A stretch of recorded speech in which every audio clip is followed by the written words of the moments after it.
Ya, bismillahirrahmanirrahim. Assalamualaikum warahmatullahi wabarakatuh. Apa kabar soleh-soleha kelas 3 Musdalifah dan Multazam?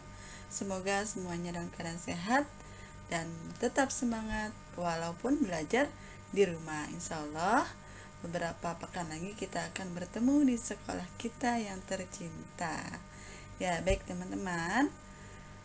Hari ini kita sudah memasuki pembelajaran di tema 3, yaitu 3C, pembelajaran bahasa Indonesia. Tema 3 atau 3C subtema 1 yang berjudul aneka benda di sekitarku. Iya, teman-teman pasti pernah melihat benda-benda di sekitar kita ya. Oke, sebelum kita lanjut ke pembahasan berikutnya, kita berdoa yuk, doa belajar agar pembelajaran kita pada hari ini berjalan dengan baik. Yuk kita berdoa bersama. A'udzu billahi minasyaitonir rajim. Bismillahirrahmanirrahim. Raditu billahi rabba wa bil islami dina wa bi Muhammadin nabiyyan wa rasula. Rabbi zidni ilma warzuqni fahma. Amin, amin, amin ya rabbal alamin. Ya, baik teman-teman, adapun tujuan pembelajaran kita pada hari ini yaitu siswa mampu menyebutkan sifat-sifat atau kelebihan dan kekurangan bahan penyusun benda. Yang kedua, siswa akan mampu menyebutkan beberapa contoh benda berdasarkan bahan penyusunnya. Ya, baik. Ya, bahan-bahan penyusun benda itu apa saja sih? Ya, teman-teman. Nih, di sekeliling kita biasanya kita menemui banyak sekali benda-benda, yaitu benda-benda yang terbuat dari kayu, dari plastik, dari kaca, dari kertas, dari karet, dan dari logam. Itu semua adalah bahan penyusun benda. Ya. Nah, benda-benda yang ada di sekeliling kita memiliki bahan penyusun yang berbeda-beda. Bahan penyusun tersebut pun memiliki sifat, kekurangan, dan kelebihan yang berbeda juga ya. Yuk kita bahas satu persatu. Yang pertama, bahan penyusun yang pertama adalah dari kayu. Apa sih kayu? Ya, apa saja sifat-sifat kayu? Ya, yang pertama adalah sifatnya kayu itu keras dan kuat. Yang kedua, isolator atau penghantar panas yang buruk. Jadi kalau kayu itu tidak, kalau kita taruh di benda yang panas dia tidak langsung panas. Ya, jadi lama penghantar panasnya. Yang ketiga adalah tidak tahan air. Yang keempat, mudah dibentuk, dan yang kelima, mudah terbakar. Ya. Sedangkan kelebihannya adalah kayu mudah dibentuk. Jenis kayu pun tertentu seperti ada kayu jati dan dapat bertahan sampai ratusan tahun. Nah, ini jenis kayu yang banyak, yang lama sekali bertahannya. Contohnya adalah kayu jati. Sedangkan kekurangan dari kayu adalah satu, mudah terbakar. Yang kedua, jenis kayu tertentu mudah terserang rayap atau serangga. Jadi ada beberapa jenis kayu yang mudah sekali terserang rayap atau serangga. Dan yang ketiga, kekurangannya adalah mudah lapuk jika ditempatkan di tempat yang basah. Ya, itu kekurangan dari kayu. Ya, kayu merupakan bagian dari pohon. Untuk memperoleh kayu, kita harus menebang pohon. Nah, perubahan dari batang kayu menjadi sebuah benda itulah melalui proses yang sangat panjang. Jadi kayu itu asalnya dari batang pohon ya. Oke. Sekarang kita bahas proses pembuatan benda dari kayu. Yang pertama, batang pohon ditebang. Ya. Jadi batang pohon ditebang. Yang kedua, batang pohon yang ditebang disebut gelondongan atau LOG, log. Yang ketiga, Gelondongan atau log dikirim ke pusat penggergajian atau pabrik menggunakan truk melalui darat atau menggunakan kapal melalui sungai. Yang keempat, di pusat penggergajian, log dipotong-potong sesuai keperluan. Yang kelima, kayu dikeringkan untuk menghindari jamur dan serangga agar kayunya lebih tahan lama. Yang keenam, kayu dijemur sekitar 2-4 minggu.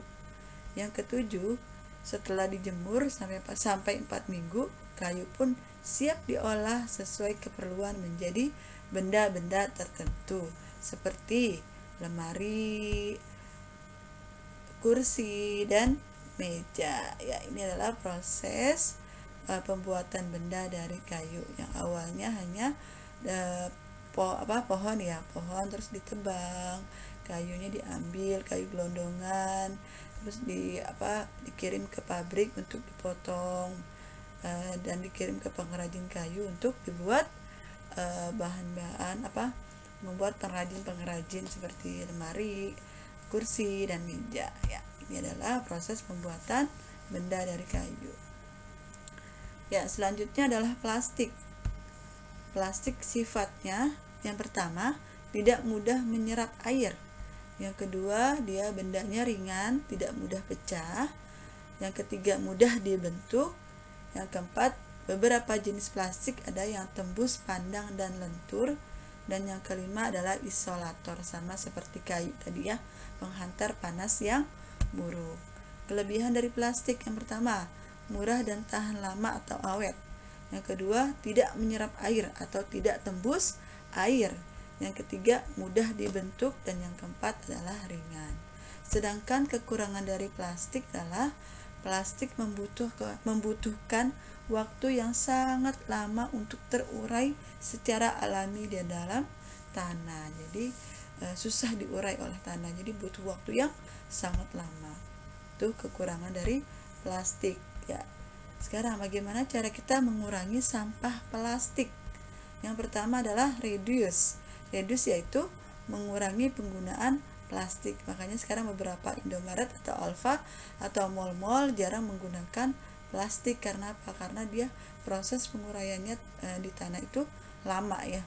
Jadi mengurangi penggunaan plastik bisa kita gunakan sebagai pengganti plastik adalah paper bag ya. Nah, itu bisa dipakai berulang-ulang.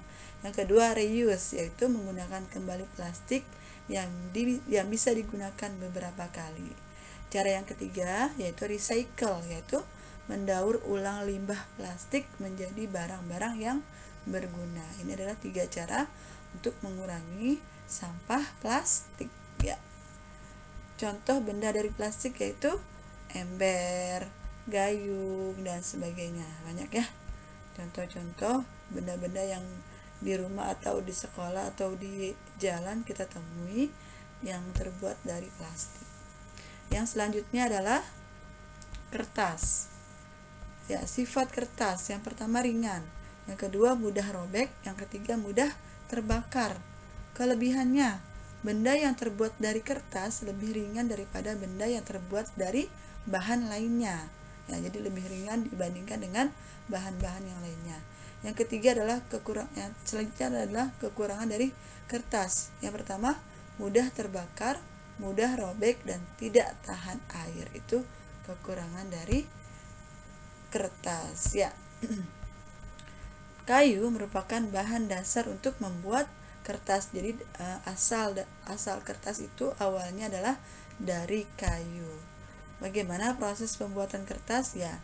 Yang pertama adalah kayu-kayu besar dipotong hingga sebesar korek api. Ya, dari pohon ditebang, dari potongan kayu-kayu besar itu dipotong lagi menjadi kecil-kecil sebesar korek api. Lalu kayu dipanaskan hingga menjadi bahan lunak seperti bubur yang disebut pulp atau bubur kertas. Nah, kayu-kayu dipanaskan sehingga menjadi hancur atau lunak seperti bubur kertas atau pulp. Kemudian pulp diberi pewarna lalu disaring hingga kandungan airnya habis. Pulp yang sudah kering akan meninggalkan ampas berupa serat selulosa yang saling terkait.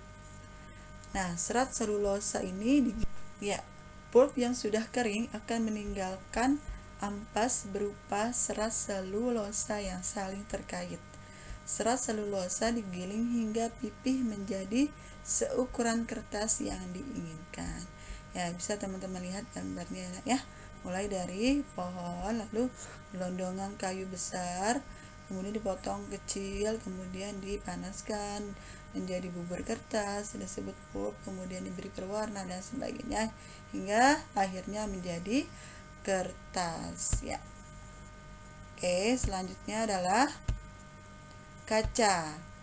Sifat kaca. Kaca itu mempunyai sifat kuat dan tembus pandang. Yang kedua adalah tahan panas. Yang ketiga, mudah dibentuk jika dipanaskan. Yang keempat, tidak menyerap air. Dan yang kelima adalah isolator atau penghantar panas yang buruk, sama seperti kertas dan kayu. Kelebihannya, mudah dibersihkan jika kotor. Beberapa jenis kaca bisa didaur ulang, mudah dibentuk jika dipanaskan, dan bisa dipakai berkali-kali. Itu kelebihan dari kaca. Sedangkan kekurangannya apa? Mudah pecah, lebih berat. Tidak semua kaca bisa didaur ulang. Ya, itu adalah kaca ya. Contoh bendanya dari kaca adalah gelas, cangkir, cermin dan sebagainya ya. Oke, selanjutnya ada juga yang bahan penyusunnya dari karet. Selain kayu, kertas, kaca, ada juga yang karet. Apa saja sih sifat karet? Yang pertama adalah kuat, lentur, dan elastis. Selanjutnya, tidak tahan api atau meleleh jika dipanaskan. Yang ketiga, tidak tembus air. Yang keempat, isolator, menghantar panas yang buruk. Kelebihannya, lentur dan mudah dibentuk, tahan air, tidak mudah kusut jika dijadikan pakaian. Sedangkan kekurangannya adalah mudah meleleh jika terkena panas dan mudah terbakar. Ini contohnya adalah ban mobil, sendal, dan sepatu bot. Ini semua terbuat dari karet ya. Yang terakhir, bahan penyusun yang terakhir adalah logam. Ya, wujud logam. Wujudnya atau sifatnya adalah yang pertama, keras, kuat, dan tidak lentur. Tidak mudah terbakar. Beberapa jenis logam tidak mudah berkarat. Tahan air. Dan logam ini konduktor. Beda dengan karet, kertas, kayu ya, kaca. Kalau kertas, kayu, kaca, karet itu kan isolator, penghantar panas yang buruk. Kalau logam konduktor, yaitu penghantar panas yang baik. Jadi benda-benda yang ada di dapur itu biasanya digunakan dari bahan yang isolator, penghantar panas yang buruk. Kalau yang baik misalnya dari logam itu gampang sekali kalau kita pegang menjadi langsung panas ya. Jadi dibuat dari bahan yang terbuat dari isolator, penghantar panas yang buruk. Ya, logam kelebihannya juga tahan lama, tidak mudah dimakan rayap. Sedangkan kekurangannya tidak tahan benturan keras atau bisa penyok. Contoh bendanya apa? Ya, emas, kemudian sendok, garpu, dan uang logam. Ya, semuanya ini terbuat dari logam. Baik teman-teman, karena pembahasan kita selesai hari ini, akan Bu Guru simpulkan untuk pembelajaran kita hari ini, yaitu benda-benda yang ada di sekeliling kita itu memiliki bahan penyusun yang berbeda-beda ya. Ada benda yang terbuat dari kayu, plastik, kertas, logam, kaca, dan karet, dan lain-lain, banyak yang lainnya. Ya, beberapa jenis benda yang terbuat dari bahan-bahan tadi memiliki sifat, kelebihan, dan kekurangan masing-masing pun yang berbeda-beda ya. Baik teman-teman. Oke, karena pembahasan kita sudah sampai kepada kesimpulan, silakan teman-teman melanjutkan dengan mengerjakan tugas bahasa Indonesia yang ada di buku paket 3C halaman 21 nomor 1. Langsung saja dikerjakan di buku paket 3C. ya nak ya. Nah di situ kan tabel ya, tabelnya ada bahan, sifat dan contoh. Bahannya kaca, logam dan karet. Sifatnya cukup sebutkan satu saja ya. Misalnya contoh kaca misalnya, sifatnya itu mudah pecah gitu misalnya ya.